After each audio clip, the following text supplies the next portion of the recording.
Hello and welcome back. This is the Gamers 2.0. So you're going to be continuing on with Like a Dragon: Infinite Wealth. So last time finished up the whole first chapter, and now we're going to be heading on to doing the second chapter. Let's see what we got here. All right. Well, we did find out that. Sasaki actually is not in as much trouble as we thought he possibly could have been, because I guess the Seiryu clan actually has kind of gone legit when it comes to like making money. So, which is good, because I mean that means that there isn't need to really worry about him, because he's kind of got like an actual steady job that doesn't require him to steal things anymore.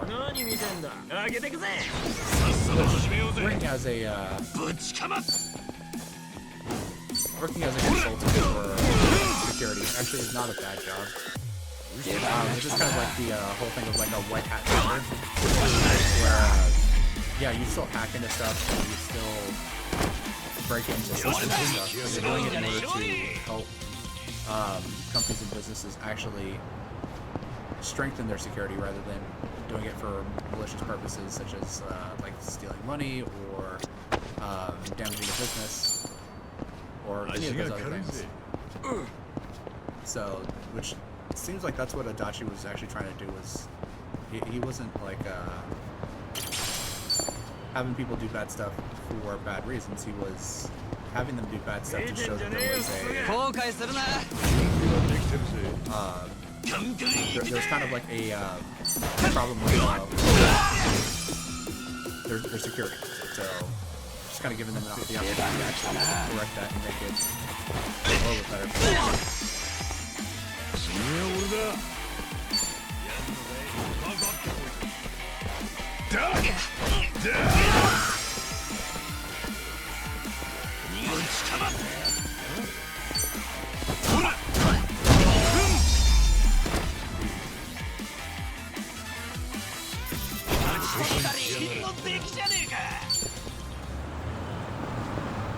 Alright, so I'm actually kind of wondering about what's going on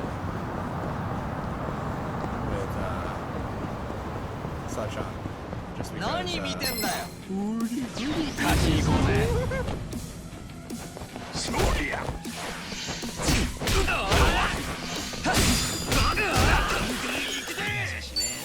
alright, they just hit the crap out of me. Alright,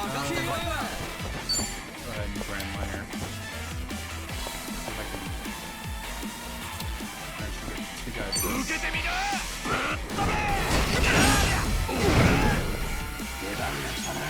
Oh, these guys are level 9. I was wondering why they were all getting to go first and they were doing decent amount of damage.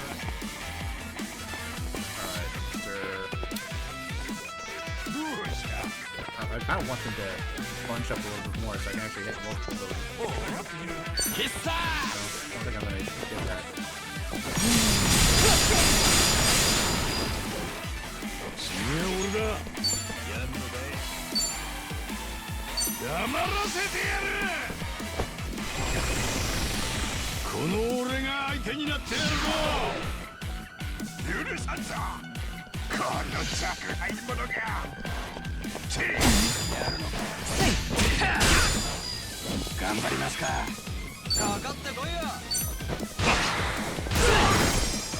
Take care of him.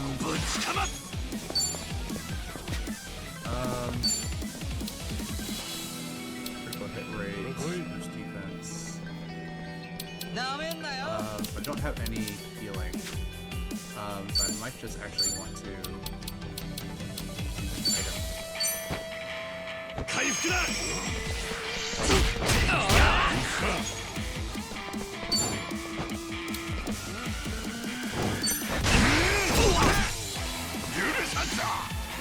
Let's actually get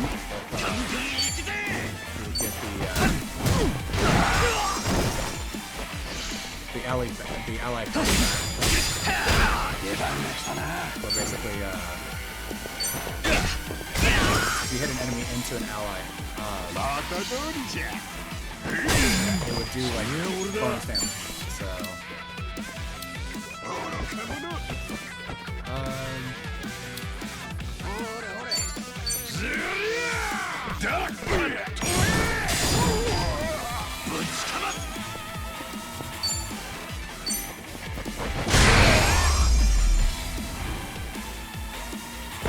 alright, well, set into a more difficult area.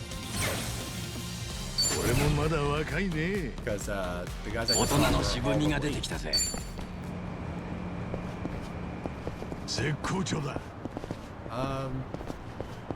let's go ahead and grab some food.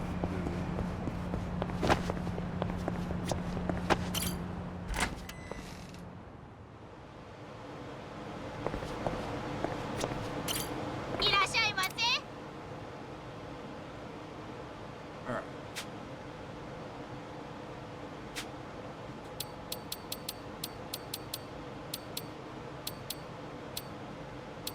So, what do I want?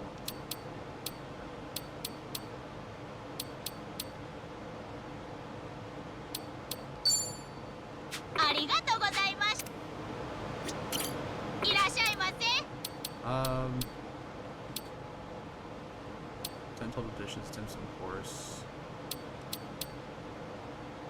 Simple but popular.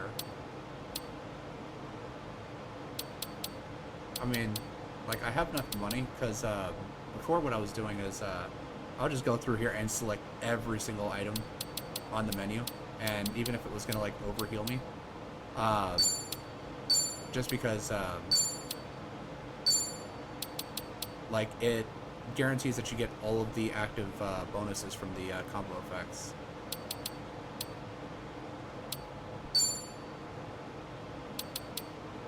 But I guess that's gonna do it. Don't really have a ton of money to do that right now. いただきます。いただきます。 Alright, so I got the simple but popular. ごちそうさまでした。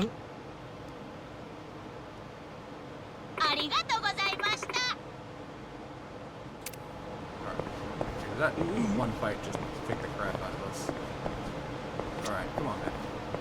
This is another thing I kind of hate about some RPGs is like, yeah, so like I understand if you want to give like your allies kind of like a hitbox kind of thing, but when they follow you around all the time and they give you like really tiny corridors or really small areas that you kind of have to like work with, it just gets really annoying when like they have a hitbox that you can't like just move.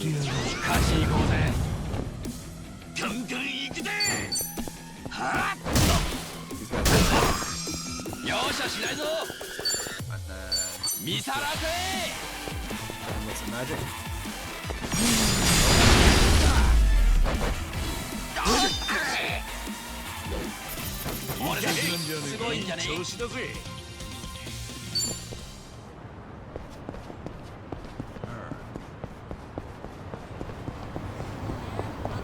So once I kind of unlocked a little bit more of the,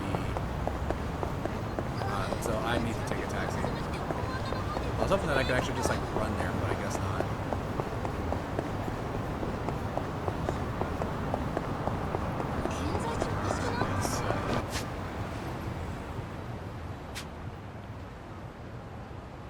Alright, so we got a taxi right here.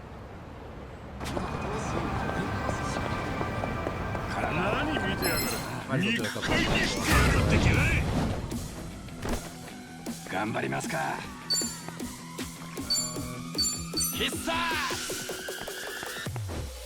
I mean, already perfect way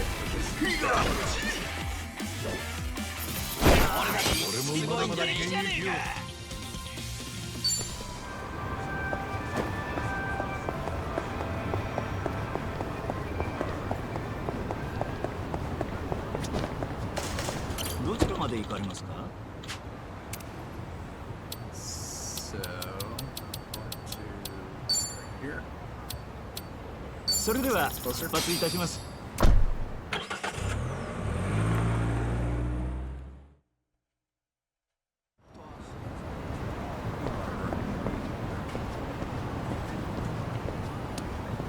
ん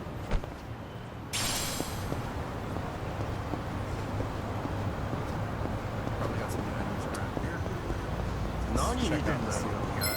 さあ行くぜさっさと始めようぜぶちかます Nice. Knockdown. 見さらせ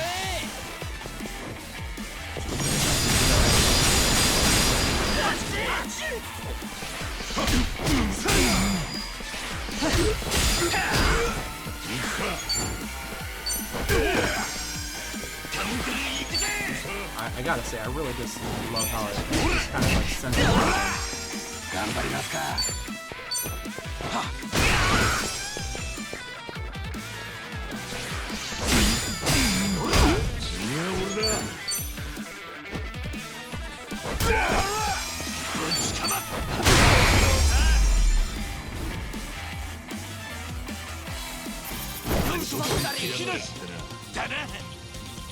Alright, definitely worth more money here.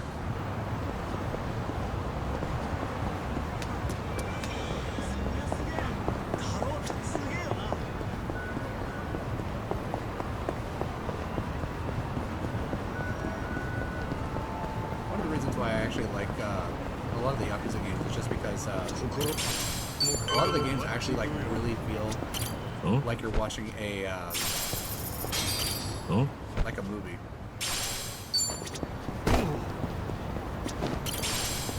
And I don't just mean because like there's a bunch of cutscenes or anything. I mean because like it really feels like you're kind of going through like the ups and downs of like the storytelling with kind of like a movie style pacing, and it's just kind of like broken up with some action gameplay.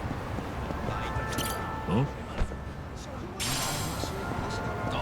But then you also have games like おい Final Fantasy and stuff like that, 覚悟しろ where the game really just like feels 出番が来たな really kind of slow sometimes. かかってこいよ And that's just because as you're playing the game, it's like stuff does happen, but it kind of happens at a very slow pace.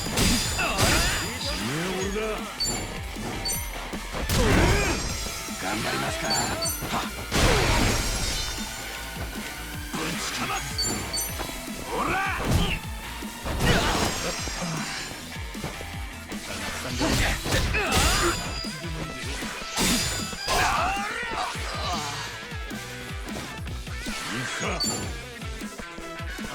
That'll move a point. Another stun. 出番が来たな This guy. Some electrical stuff. ガンガン行くぜ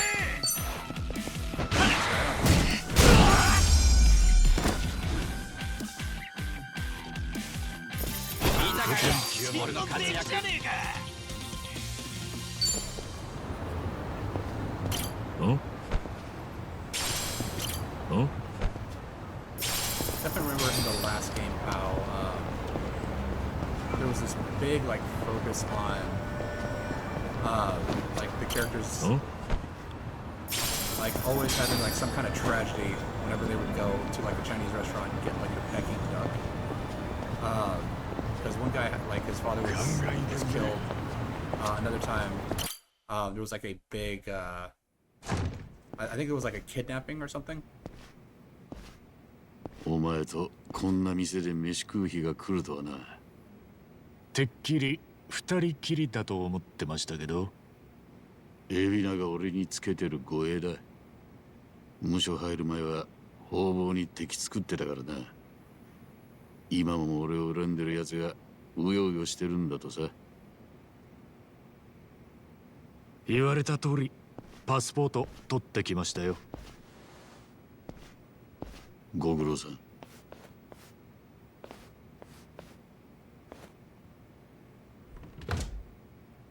それで俺に頼みってのは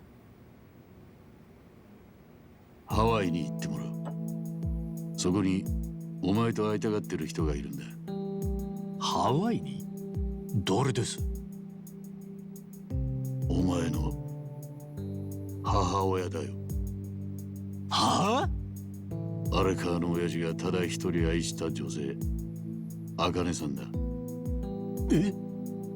いや、でも改めて言っておくが、お前は茜さんと親父の間に生まれた子だ。40年前のあの日、俺はこの目で見てた。コインロッカーで2人の赤ん坊が取り違えられていたのをな。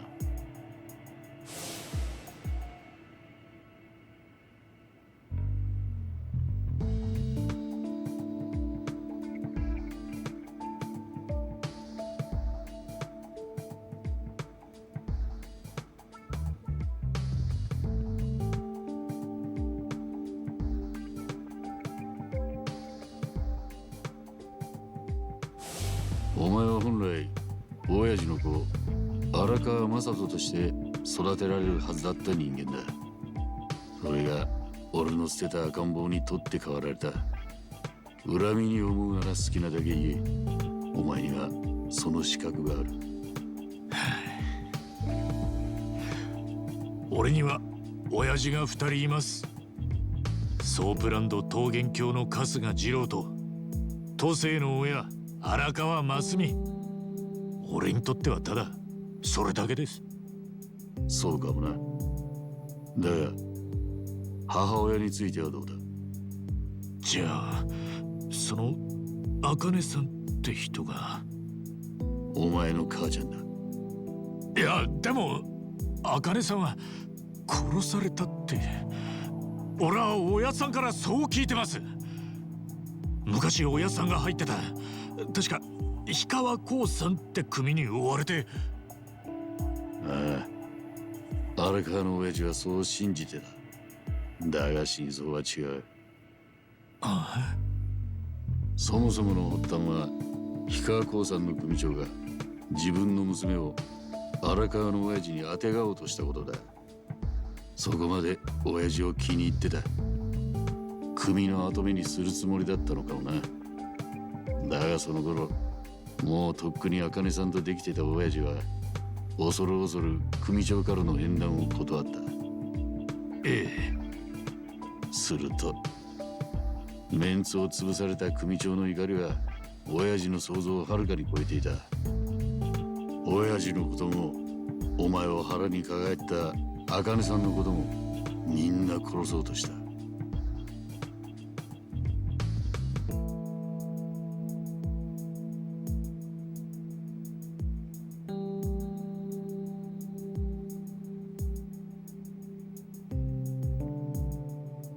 親父は茜さんが氷川興産に捕まったとは聞いたが、死体を見たわけじゃねえ。無事を信じて探し続けた。氷川の組員をしらみつぶしに締め上げてな。だがその頃にはもう茜さん殺しのミッションは組員から外注業者に任されていた。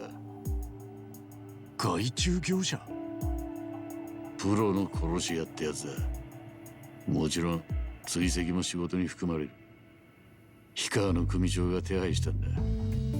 茜さん一人殺すためにそこまで？ヤクザのメンツを潰すってのはそういうことだ。お前もそんくらいはわかるだろ。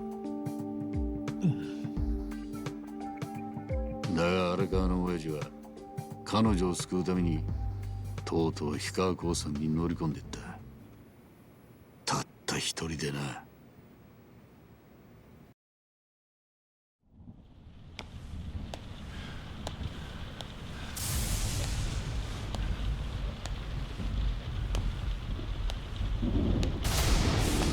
荒川、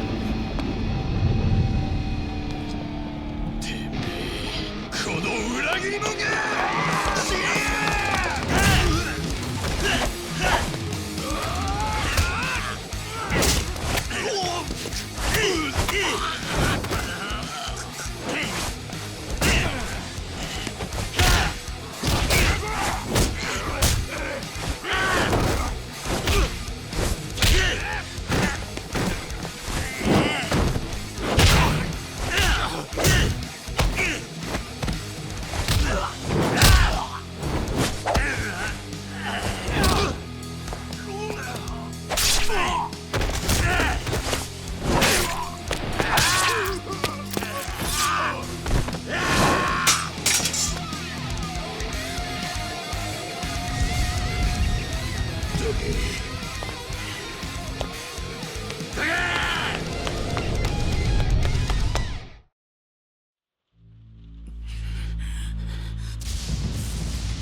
るのは時間の問題だ。鼻の利く猟犬どもが必ずお前の女を探し出して骨まで食い尽くす。たとえ俺がここで死のうが殺しの依頼は果たされる。殺し屋に任務は中止だと伝えてください。できねえ相談だ。もう遅え。てめえは後戻りできる一線をとっくに越えちまってんだよ。荒川！茜はどこにいる？もう日本を出て向かった先はフィリピンだ。小せえ怪しげな貨物船に潜り込んだんだとさ。何のつてもねえ女が大した金もなく密航だなんてな。そういう時見返りは何だと思う？海にいる間中ずーっと船員たちの慰みもんにされるんだ。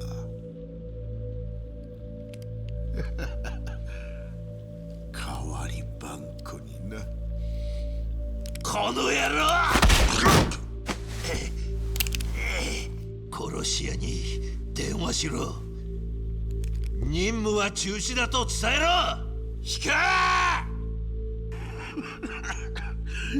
いい顔じゃねえか荒川。俺な、ずっとお前のその顔が見たかったんだよ。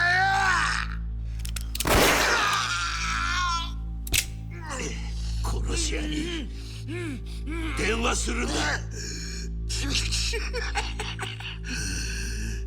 今頃あの女はどうしてるだろうな。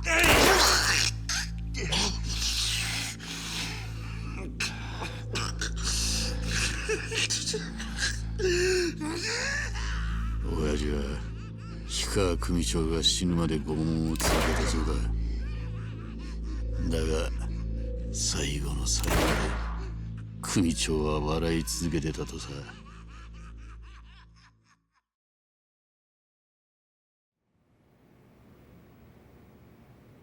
結局茜さんの居所もつかめずじまいになった。殺し屋を止めたくたって連絡のつけようもない。けどフィリピンに向かったってことは分かったんだ。なら何か手の打ちようがあったんじゃ。もちろん親父はすぐにフィリピンに飛んだし、自分の組を立ち上げた後は子分らにも探させた。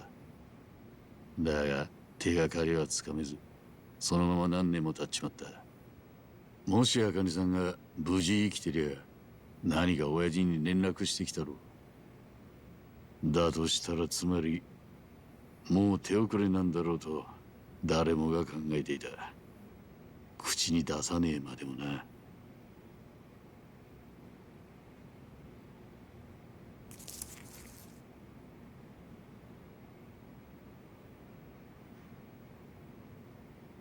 当時俺たちが親父に持たされた茜さんの写真だ。え？見たことねえだろ。この人が茜さん。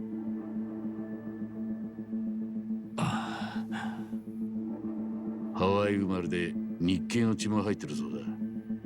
じゃあ俺にもその血が。そうなんだろうな。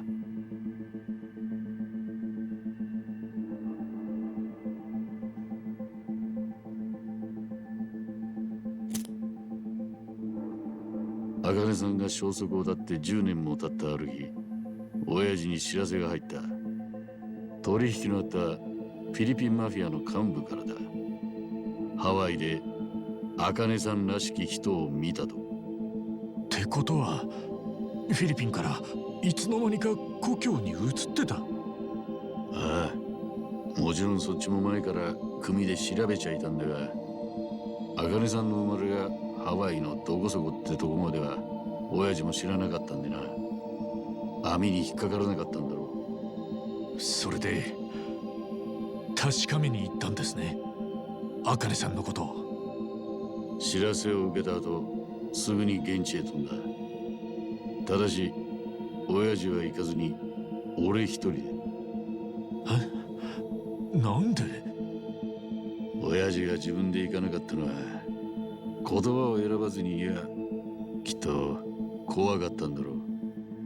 それまでだって情報が来るたびに希望を打ち砕かれてきた。脈のありそうな時ほどガセだと分かった時のダメージはでかかった。なるほど、確かに。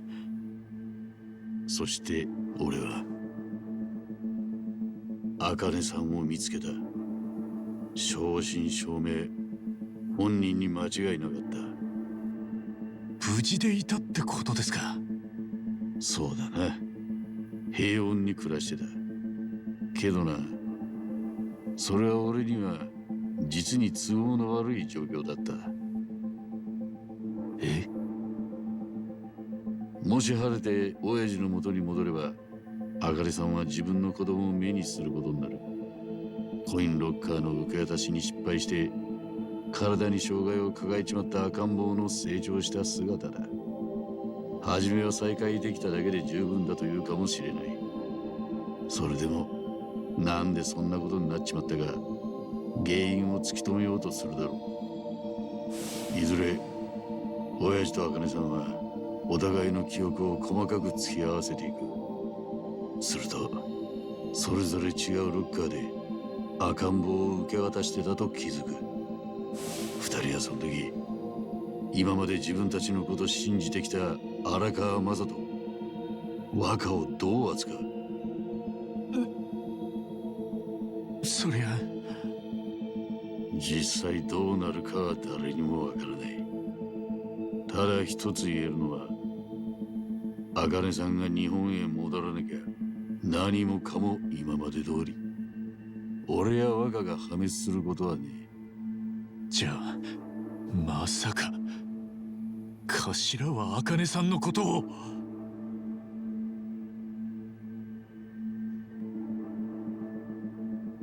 そうだ、俺は茜さんを殺すつもりだった。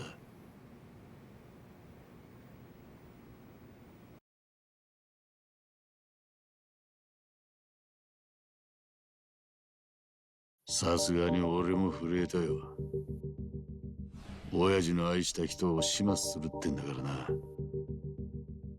だが彼女の一言のおかげで俺は手を汚さずに済んだ。私は死んだことにしてください。ハワイに茜さんの子供たちが？考えてみりゃ驚くことでもねえ。殺し屋に追われる逃亡生活でずっと親父と連絡を取ることもできずにいた。そんな中で茜さんがどんな人生を選択しようと誰に責められる？俺は彼女の希望通り茜さんは死んでいたと親父に報告した。ハワイで氷川興産の死角に殺され死体は始末された後だったってな。親父は黙って俺の報告を受け入れた。茜さん捜索は打ち切られ、親父の口から彼女の話を聞くこともなくなった。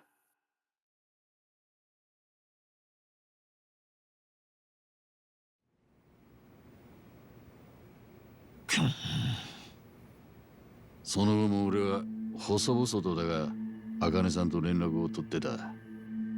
彼女が妙な里心を犯さねえようコントロールする必要があったからな。あんたってやつはどこまでも。けどこの件についちゃ茜さんが言い出したことでもある。あんたの行動が全部間違ってたとは言わねえよ。だが4年前に親父が死んで俺が無所に入ってから状況が変わった。茜さんには包み隠さず全て白状する手紙を送った。俺が親父を裏切ったことも、総武育ちの春日一番が茜さんの産んだ子だってことも皮肉な話だ。親父が死んだことでようやく俺も茜さんも自由になることができた。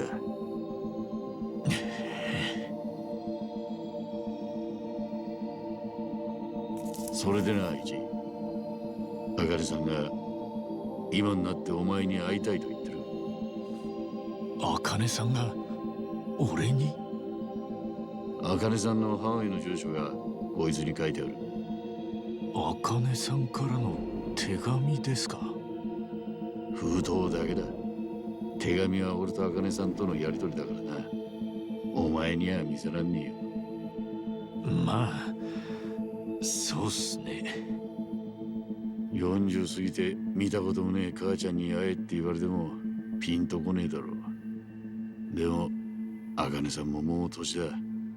思い残すことなく行かせてやんのが息子の務めってもんだろう。そりゃこいつは俺がやるべき罪滅ぼしの一つだ。ハワイ行きのチケットはこっちで用意する。出発は明日の夜だ。あとはお前の気持ち次第だがよ。どうだ、俺のためじゃねえ、茜さんのために会いに行っちゃくれねえが、一。頭頼む。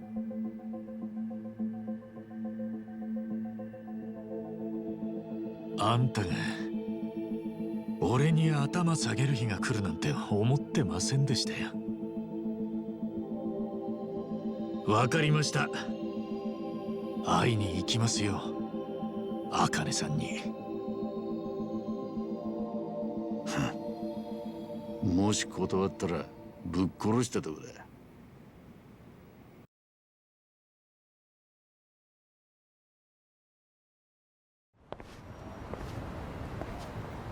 おう。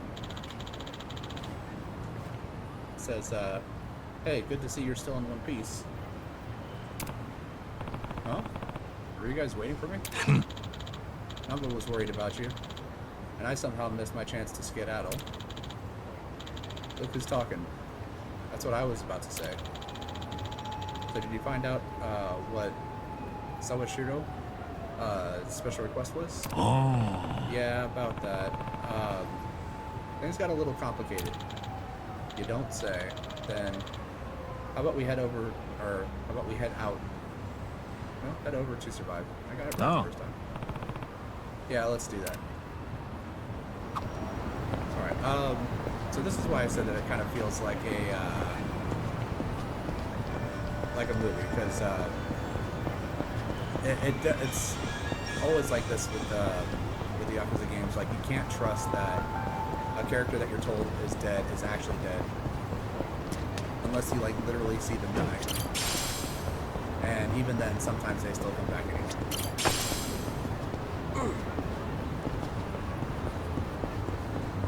So like that also happens a lot in like movies and stuff like that, where it's just like, yeah, this character, you know,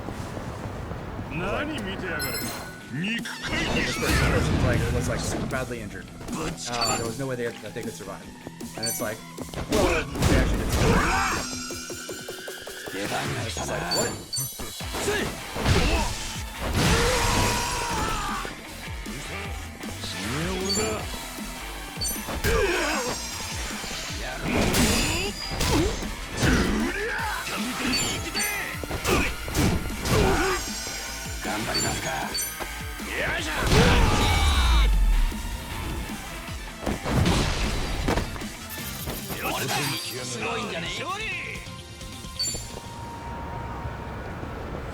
But it's always something like super fantastic or something like that, where it's just like, yeah, okay, so this one specific character I thought was dead was actually not dead. And in fact, they were hiding out somewhere else.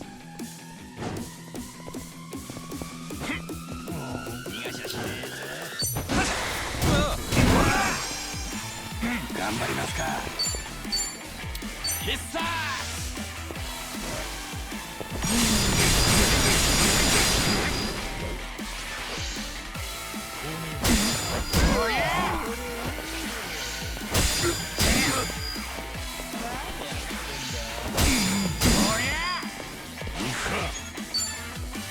So I need to monkey flip.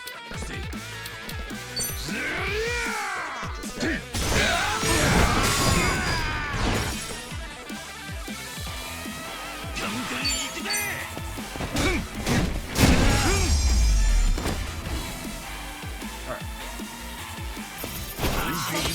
乗っていきじゃねえか。よし、上昇上昇。 Alright, did get a level up there. Alright, but yeah, so like a lot of twists, a lot of turns, that kind of stuff. And it's just, the game definitely feels like it's kind of written to be like a movie. But I guess this does kind of bring back to when Sawashiro was actually trying to get Ichiban to basically like quit the Yakuza, because he was like super hard on him all the time, never giving like any and always like called him out for doing stuff. Because of that, it definitely feels like there was like an ulterior motive to like why he was constantly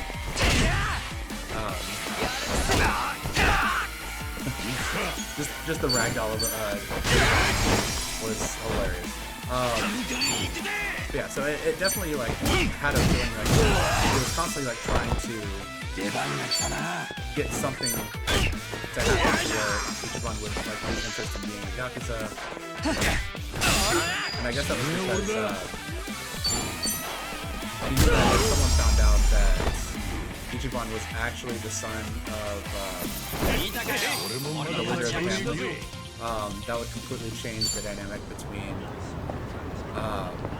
his son, who was thought to be the son of the leader, and that would change like the whole dynamic. And that would basically mean that he could no longer really sit in that position, and the person that was constantly getting kind of like the short end of the stick the entire time, he was actually the son of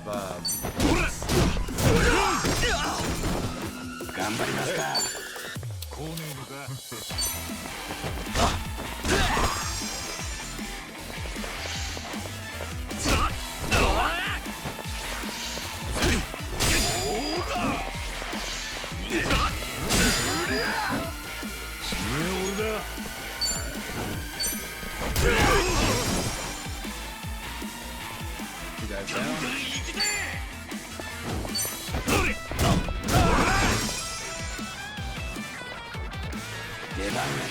So I guess it like does make some sense.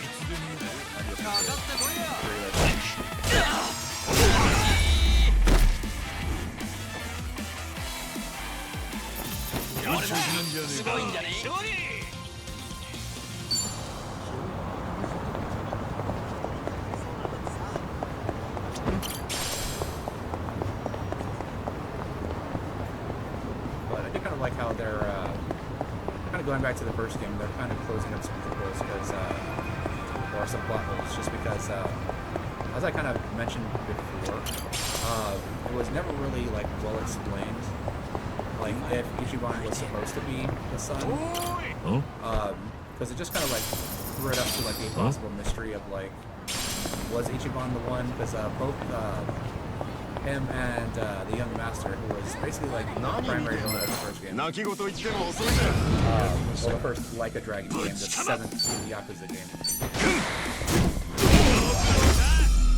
But it's kind of just like left up to interpretation about who was kind of picked out of the lockers kind of thing. But now they're just like straight up just like, yeah, it's he was Sashiro's son, and Ichiban was the son of the leader of the family. てめえチンピラにかかってきやがれ Which is nice to know. 頑張りますか 見さらせ But kind of feels like it's a little bit too late now. It could have possibly been a like another big surprise, I guess. I don't know. Maybe I just didn't pick it up when I was playing the first game. Because I always thought that it could have possibly been like far more hinted at. Like, Ichiban was the son, because they kind of had similar mannerisms and stuff. All right, I just need to catch a cab here because まだ行けるぜよどちらまで行かれますか sit here. Well, I mean, we're basically right there, そ but れでは this way, get the cab like right into the front of the bar.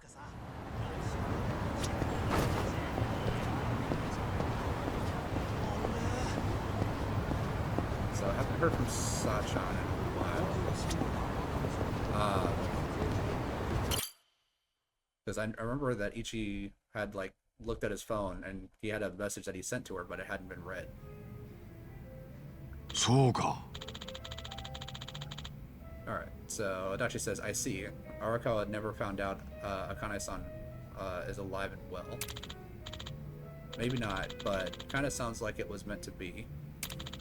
Especially since Akane-san wanted to keep Arakawa in the dark and what have you. あ Yeah, things changed after the boss passed. Who knows if she'd want to meet me otherwise. So, what are you gonna do? Gonna ship off to Hawaii? Sure am. But it's not so much that I want to meet my mom. Really, it's more about paying my respects to the woman the boss loved. Kind of my sworn duty, you know? おう Well, sure. Oh, well, I'm sure she'd like to see her son after so many years, especially given her age. Wait a minute. You've never been out of the country before, have you? おう This'll be my first time. Nice thing is, I've already got the tickets. Captain Sawashiro's taking care of it. Guessing I gotta go get a taxi, then go from there. あ Sure, most tourist spots out there will have a Japanese speaker or two. Huh? Really? うん There's been lots of Japanese immigrants over the years. Honest, you mentioned traveling abroad to people about my age. The first place they'll think of is Hawaii. So, I actually grew up in Hawaii, and definitely kind of an interesting place. And that's actually kind of what got me interested in Japan in the first place. Because I did live in Japan for a little while. So I grew up in Hawaii, and then I went to Japan as an adult. But it was because, like, when I was living in Japan, or when I was living in Hawaii, there was a lot of like Japanese things were kind of adopted into the culture, and I really liked a lot of those things. And so when I looked at the things that I liked about the Hawaiian culture, I found that a lot of the stuff that I was really kind of liking was Japanese, actually. So that's what kind of got me interested in Japan in the first place. Just like the and then I also thought that the language actually like sounded really like it had like a very like pretty sound to the language, so I kind of liked it as like that aspect of it as well. But continuing on, so Adachi says, you know, all those quiz shows from way back, grand prize was usually a Hawaiian vacationer for two. Huh, a Hawaiian vacation for two. Imagine if you went with Sachan. That'd be something, eh? Like she'd ever say yes to that. So you guys haven't made up yet? The message I sent last year is still marked as unread. Shit, really? What the heck did I do wrong? また Hey, let's just forget about that. Yeah? And, oh yeah. Don't you need to pack? Oh. Oh, right. Right. Packing. Gotta pack for your big trip. And there's some stuff to know in advance. Like, watch out for white taxis. A lot of Japanese folk get scammed because crooks think we all look like mild-mannered idiots. あ White taxis, huh? Oh yeah, one more thing. なあ、 Before you shove off, it might be a good idea to stop by old Arakawa's grave, eh? You're right, I should. Right? Right. わかった。 Alright, well, I'll visit him first thing tomorrow morning. For now, let's call it a night. Hey now, no sense in moping about. Come on, it'll be all three of us. ありがとうよ。Thanks.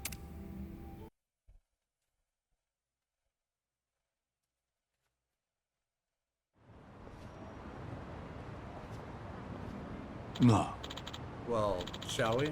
Now that I think about it, this is my first time visiting Arakawa's grave. Yeah, same for me. なあ、 I haven't been in a while myself. Hang on, I'll get us a cab.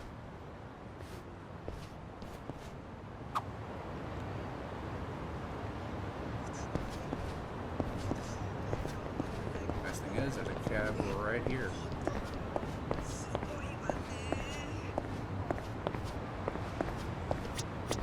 どちらまで行かれますか？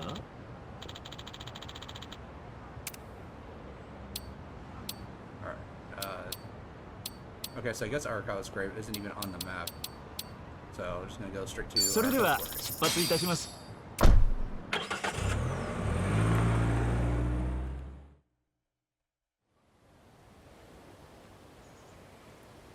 行ってきます、おやさん。おやさんが愛したっていう茜さんのところへ。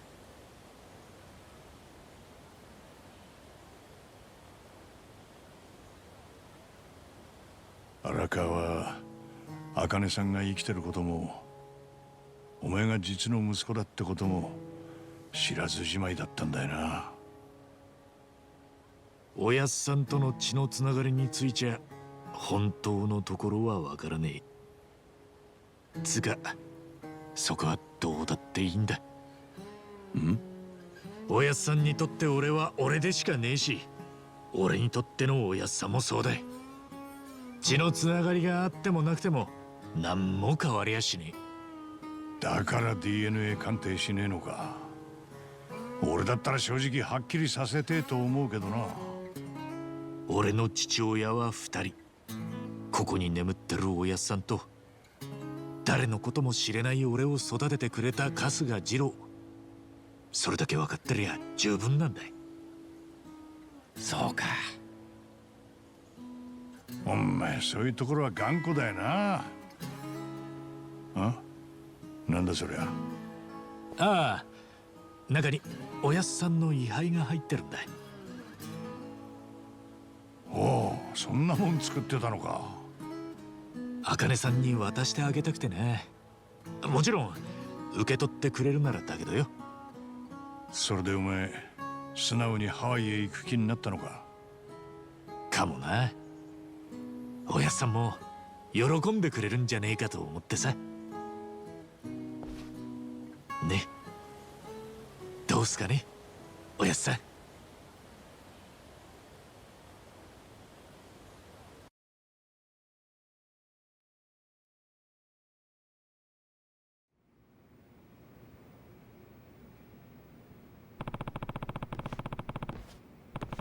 Keep Adachi and Namba waiting.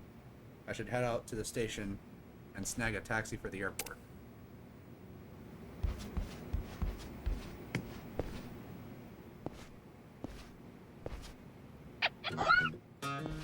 Huh? どうしたナンシー。こいつは俺の相棒でザリガニのナンシー。前にいろいろあってホームレスに食われそうになってるのを助けて以来俺と一緒にいる。難波が悪ふざけて土鍋に入れたらすっかり気に入ったらしく、今はそこがナンシーの家になっている。そうだ、ハワイに行くならナンシーを誰かに預けないとな。でも誰か世話してくれる人か。足立さんとかに頼んで。嫌なのか。でも俺のハワイ行きが長引いたらナンシー干上がるかもしれねえし。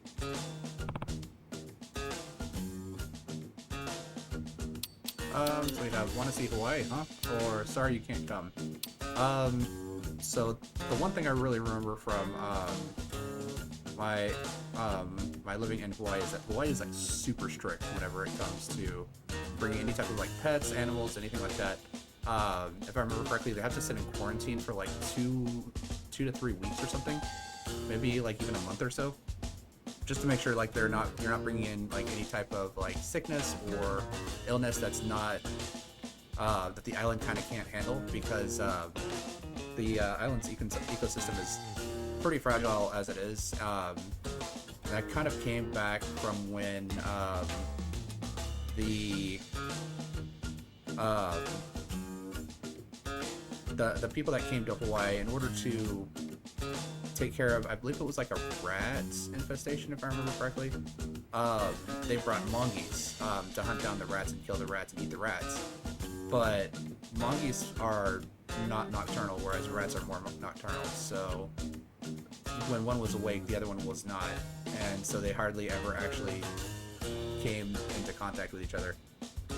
So now like mongoose are all over Hawaii, even though they're not native to it, and that's kind of like devastated a lot of like the like original creatures that used to inhabit Hawaii, because like again, mongoose didn't really have natural predators or anything like that lived on the island. So yeah, so since then they basically were like, yeah, we're not gonna bring in anything that can possibly harm the ecosystem there. But I mean, like, I guess we'll ask if it wants to come though. たく、分かったよ。相棒だもんな。おめえも一緒にハワイに行くか。よしよし。騒がないでいい子にしててくれよ、ナンシー。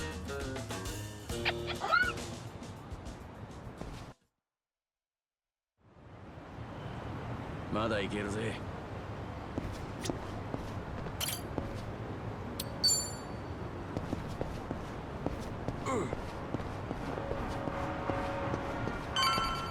So I guess we're gonna grab a cab, head on out. I would have liked to get all my characters healed up before then, though.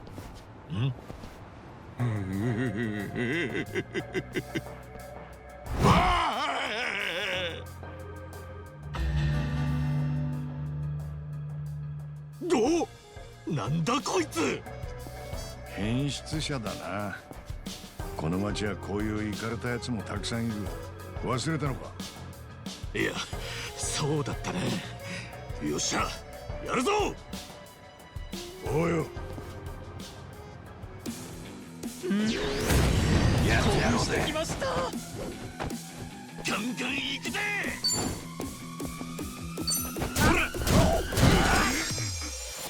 出番が来たな。Random classic. 俺はぶちかまっ。頑張りますか。Definitely need to heal up. 回復。ご覧あれ。次は俺だ。Yeah.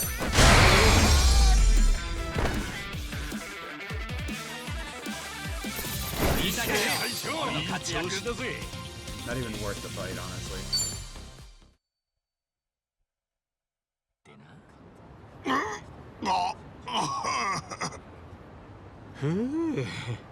まったく何が楽しいんだこいつ。相変わらずどん底の町だなここは。ほう、コウモリ男か。変わらず筋門登録に励んでくれているようだな、春日。感謝するぞ。お？久しぶりだな。あんたは誰だっけ？ズコー！俺だよ、俺！ドクター森笠！通称筋門博士だよ。冗談だよ。覚えてるって。久しぶりだな、筋門博士。筋門博士？春日の知り合いか。足立さんも会ったことあるだろう。一緒に雑居ビルに入ってる筋門センターへ行ったじゃねえか。全然覚えてねえ。可愛いことの思い出なら忘れない自信があるんだがな。あっそ。まあいいや。この人はスジモン博士っていうスジモンの研究をしてる怪しい人だい。俺はこの博士からスジモンのデータを集める協力を依頼されていたんだ。その通り。ちなみにスジモンとはその筋のものという意味だ。筋のもの、スジモン、スジモン。ま、要は危険な人間のことだな。俺は下手に絡んだらボコボコにされるような危険な人間をスジモンと呼んでるんだ。なんだか語呂もいいしな。全てはこの世界の平和のために。平和？この世界、特にこの偉人町は危険な人間が山ほどいる。チンピラから変質者まで山ほどな。だから俺はデータを集めて誰が危ないのかをしっかり定義することで一般人が危険な目に遭う確率を減らしたいと思っているのさ。それで危険に巻き込まれやすい春日がデータ収集を手伝わせる人材としてもってこいだったってことか。ああ、なんだか思い出してきたぜ。それで春日、スジモンデータ収集は相変わらず続けてくれているのか？で、怪しいな。俺がインストールしたアプリまだあるんだろうね。スマホ貸してみろよ。ちょっとおい、お前俺のスジモン図鑑アプリアンインストールしてるじゃねえか。なんかいらないかなと思って。いらないかなと思ってじゃない。もう一回入れさせてもらうからな。Yeah, so I remember in the last game, like I had to run around and collect a whole bunch of the different enemies, just so that like I believe you got like specific rewards every time like you got like a certain number of them. But some of them were kind of like more difficult to find. めんどくせえな。頼むよ。この町の平和のためなんだからな。でも俺もうすぐハワイに行くんだよ。海外でもこのアプリ使えるのか？ああ、使えるが、お前ハワイ行くのか？なんでまたバケーションか？いや、ちょっとやることがあってな。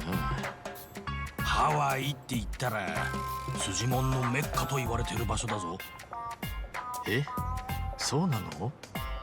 おお、最高の南国リゾートだが裏には野蛮なやつも多い。日本にはいないような種類のスジモンが山ほどいるはずだ。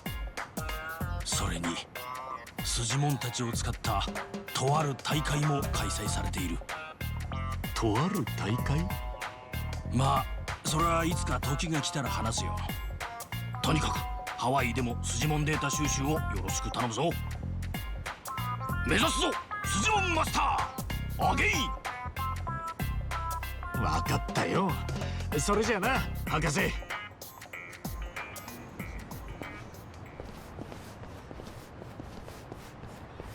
まさかハワイに行くとは。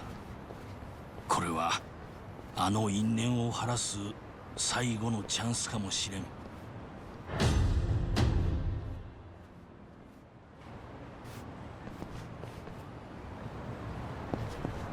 we're going for a different taxi. Kind of wonder if we're also gonna get the pound mates again. おいお前、ぶっ潰す。やってやろうぜ。頑張りますか。Okay. Well, I guess I have to run through the wall. ガンガン行くぜ。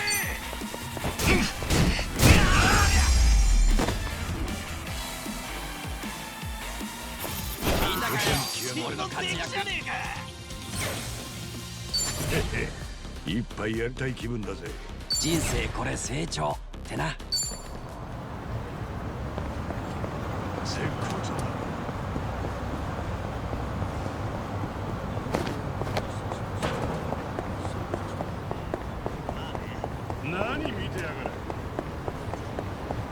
I do kind of wish that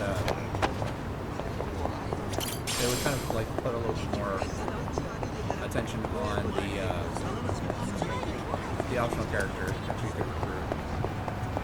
Just because again, she was like, there was only 2 female characters that she could recruit in the first game, and it was Sachan and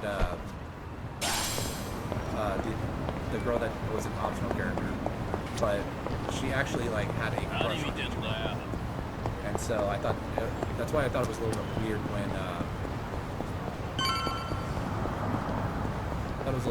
when they're like, yeah, you know, Ichiban, you should date Sasha. And I was like, well, the previous game had like an entire love interest for him already, even though she wasn't like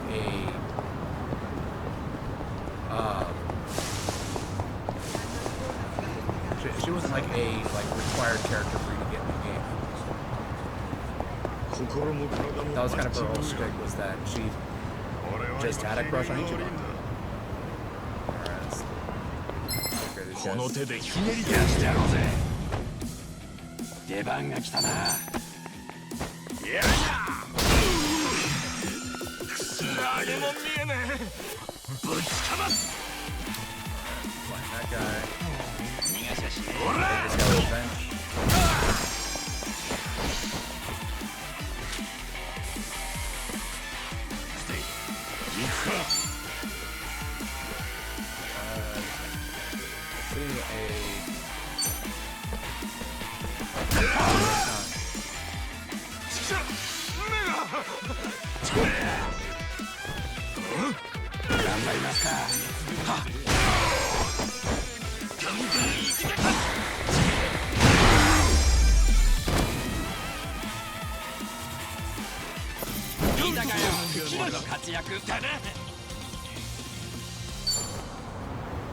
Go. And I'm going to throw down a quick save because I don't know if I'm going to be leaving this area permanently.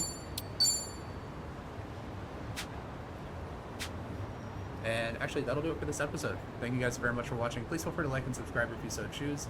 And look forward to seeing everyone in the next episode.